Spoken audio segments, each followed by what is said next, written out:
ಯಾಕಂದರೆ ಸಕ್ಕರೆ ಯಕೃತ್ತಿಗೆ ಮೌನ ವಿಷ, ಅದು it's a slow Poisson for liver.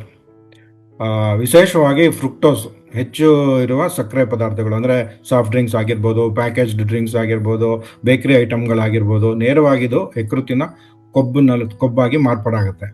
So ಮಾರ್ಪಾಡಾದರೆ ಏನಾಗುತ್ತೆ ಅಂದರೆ ಕೊಬ್ಬಿನ ಯಕೃತ್ ಜಾಸ್ತಿ ಆಗುತ್ತೆ, ಬೊಜ್ಜು ಜಾಸ್ತಿ ಆಗುತ್ತೆ, ಮಧುಮೇಹ ಅನ್ಕಂಟ್ರೋಲ್ ಆಗುತ್ತೆ. ಮತ್ತು ಇದೆಲ್ಲ ಮೆಟಬಾಲಿಕ್ ಸಿಂಡ್ರೋಮಿನ ಒಂದು ಅಂಶವಾಗಿ ಕೊಬ್ಬನ್ನು ಜಾಸ್ತಿ ಶೇಖರಿಸುತ್ತೆ. ಸೊ ಲಿವರ್ ಒಳಗೆ ಏನಾಗುತ್ತೆ, ಯಾಕೆ ಇಷ್ಟೊಂದು ಯೋಚನೆ ಮಾಡ್ತಾ ಇದ್ದೀರಿ, ಶುಗರ್ ಇಷ್ಟೊಂದು ದೊಡ್ಡದ?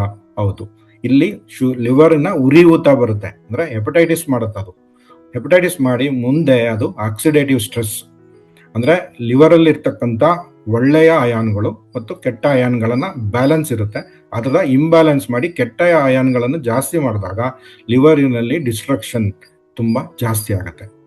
ಸೊ ಜಾಸ್ತಿ ಆದಮೇಲೆ ನೆಕ್ಸ್ಟ್ ಸ್ಟೇಜ್ಗೆ ಅಂದರೆ ಫೈಬ್ರೋಸಿಸ್ ಅಂತ ಕಾಯಿಲೆಗೆ ಹೋಗುತ್ತಿದ್ದು. ಫೈಬ್ರೋಸಿಸ್ ಅಂದರೆ ಯಕೃತ್ತಿನಲ್ಲಿ ಗಾಯದ ಗಟ್ಟಿಯಾಗುವಿಕೆ ಜಾಸ್ತಿ ಆಗುತ್ತೆ. ಸೊ ಈ ಸ್ಟೇಜಿಗೆ ಬಂದಾಗ ಫೈಬ್ರೋಸಿಸ್ 7ಕ್ಕಿಂತ ಕಮ್ಮಿ ಇದ್ರೆ ಇಟ್ ಈಸ್ ರಿವರ್ಸಿಬಲ್, 7ಕ್ಕಿಂತ ಜಾಸ್ತಿ ಆದರೆ ಇಟ್ ಈಸ್ ಅನ್ರಿವರ್ಸಿಬಲ್, ಆ್ಯಂಡ್ ಇದು ಮುಂದೆ ಹೋಗ್ತಾ ಹೋಗ್ತಾ ಭಯಾನಕ ಕಾಯಿಲೆ ಸಿರೋಸಿಸ್ಗೆ ಹೋಗುತ್ತೆ.